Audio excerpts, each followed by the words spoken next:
Howdy everybody, I'm Tom Vasel. Welcome to Lookback. This is where I go back a year, 5 years, and 10 years ago, take a look at the reviews I did then, and tell you what I can remember about them or what I think about those games now. So let's start with a year ago. So, I played some pretty bad games a year ago. The Uno dice game. Can you make Uno worse? Yes, you can. Crumbs. Man, I really wanted to like Crumbs. An idea of throwing some cubes onto this board and wherever they land, that's how you get points. That sounds cool, but it's so random. And you like make all these moves and do all this strategy, and then you just throw randomness, so all the moves and strategies didn't matter. Skip Bow the dice game. The best thing I can say about Skip Bow the dice game is it's slightly better than the Uno dice game. City blocks. Man, I thought I would like this one a lot. It uses little Lego type pieces and you're building these city blocks, but it's so simple, it's so obvious, and even for kids it's not that interesting. Pico, this is a weirdly sized box. It's about moving fish. It's like this abstract strategy game that has too many rules to be fun. Seven Souls. I like the concept of this game. It's about corrupting investigators. It's another Cthulhu-style game. It's close to being social deduction, not quite. It probably has one too many rules for how simple the game is. Chrono Corsairs. I really want to like this one. This one you have a bunch of pirates, you go on an island, bad stuff happens, hey, time travel, go back, start over again.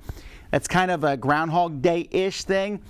That doesn't really mean that much. The game feels a little more random than I want to be. I like the theme, but the game is just okay. The Blocus dice game. This is the best of these little dice games I played on these. It's basically a roll and write, color and write thing. It's fine. Maybe it might even be rated lower, but maybe I was comparing it to the Uno and the Skip Bow one at the same time. Afternova has some really funky, weird animals in it, some really weird art, but I really like this game. A little bit of negotiation, trying to control planets and split resources. I thought it was a nice, fun, lighter card game. Pandorum, an interesting game where you're moving a little mining vehicle around on a planet, kind of bouncing it around, trying to score points. You're constantly scoring points in this game. This is one I think went under a lot of people's radars, but if you run across it, I think it's fun. Rival Restaurants. This one may drop for me a bit over time. I think this one could have been even better. There's a bit of some randomness in it as you're grabbing resources from different places, and chocolate is a pretty good thing to grab. And I like the idea of making delicious dishes and foods, and so the game is fun despite the fact that it feels slightly unpolished, but it's still fun. Bosque. Oh man, I really enjoyed this one. You talk about a game that's beautiful and very strategic as you are kind of dropping leaves off trees. First, the game is a distinct two-half part. The first half, you're placing trees out on the board. The second half, you're pulling the trees off and then dropping leaves from them. They both score differently and combine to make a very thoughtful game.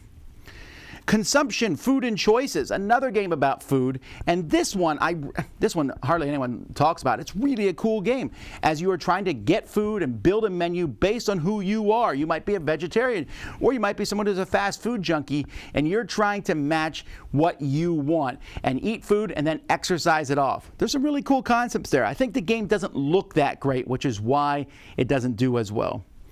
And then the Seals of Cthulhu. This one was very surprising to me how much I enjoyed this game.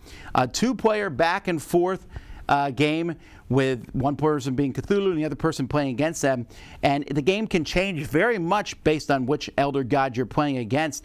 You're just trying to outguess the other person, like a really cool little game of rock, paper, scissors. All right, 5 years ago, I looked just at a few games. Epic Roll. It's an awful game. It's an awful game, rolling dice and seeing what happens. Gem Pack Cards. Really want to like this game. Pretty artwork. Has a very app-style feel. You know, hey, I'm going to play Bejeweled or something like that. But the game itself wasn't very good. And Twilight Struggle. I took a look at this. Now, don't have a heart attack here. You see the rating going down slightly. A 9 is still very, very high. It's just I played Twilight Struggle a lot, and it's settling down to be a 9. That's still amazing. A great game about the Cold War. 10 years ago, I took a look at Eye for an Eye. This is kind of based on one of those games where like, hey, I wink at somebody else and you have to catch that. But the problem is then the game has these stupid forfeit rules that if you, okay, now you got to do this dumb thing or answer a question like, who here do you really like? It's nonsense. Cargo Noir. 10 years ago, Days of Wonder made the first game of theirs that I just really disliked. Great production as always. Some people, Z likes it. I don't. I think this game is super boring. It is a really slow auction game. Just not a fan of it at all. Ether. This is just a strategic, abstract game. Boring game, really. Beep Beep. Back when Valley Games was not being trashed for not delivering on their Kickstarters, they made a whole bunch of little games here, and this was one that was not very good. You're trying not to hit animals, but you got to hit this squeaky. The theme is you're driving a car and trying not to hit animals. And then, so you get different sets out and hit this squeaky car in the middle. Meh. I've seen this a million times, and the quality wasn't very good. Bargain Hunter, also from Valley Games, by Uwe Rosenberg. This one's a little different because this is based on a trick-taking game that back 10 years ago was hailed as this is one of the coolest trick-taking games there ever was. It was only out in German. And then it came out, and it was just too weird, I want my trick-taking games to be straightforward. This one is not.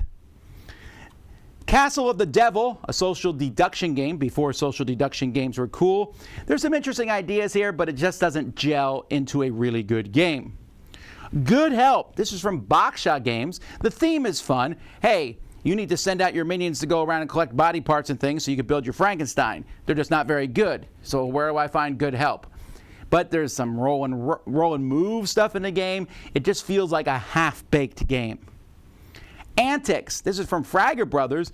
There's a lot of cool things in this game. Using little tiles to build kind of your ant colony in front of you. And in fact, they used that to great success later on, and other people have copied that in games.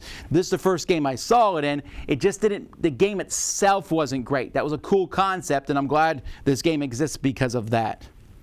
Founding Fathers. How weird that I'm talking about Founding Fathers in Twilight Struggle because one of the designers, Jason Matthews, is the same. Founding Fathers, great historical thing here. You are a bunch of people arguing over the Constitution and how things will be done.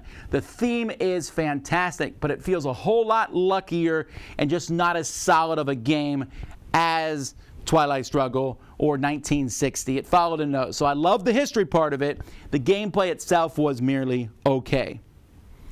On the other hand, Fresco, a game that I gave a lower rating to 10 years ago because I think I was comparing it to other things. Now when I look back at Fresco, I think, yeah, this one has kind of grown on me a bit about painting, and I still like the concept of getting up early is good, but it can kind of make people irritated if you make them get up early all the time. Ticket to Ride, Alvin and Dexter. Add monsters to your Ticket to Ride game. That's super fun. I've dropped it a bit because I realize how little I play with it. Not everyone wants monsters rampaging through the cities as you put them out. But if you want a silly expansion add to pretty much any Ticket to Ride game, you can do this. Command & Colors Napoleonics. Well, this is another one in that series, and I thought it was good. It introduced the idea of having, variety of units helps out a lot in the game. And so it's kind of halfway between Command & Colors Ancients and Memoir 44.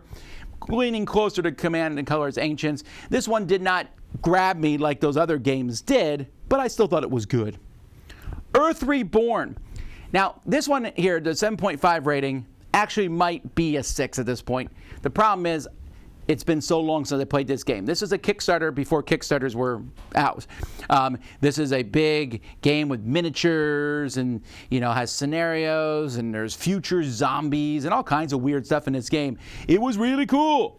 It had some clunky rules and some things like that, so I struggled a little bit more with it than it kept it from being amazing, but I haven't played it in many a year, so I don't know where it would land now. Like I say, I suspect it might come down a bit.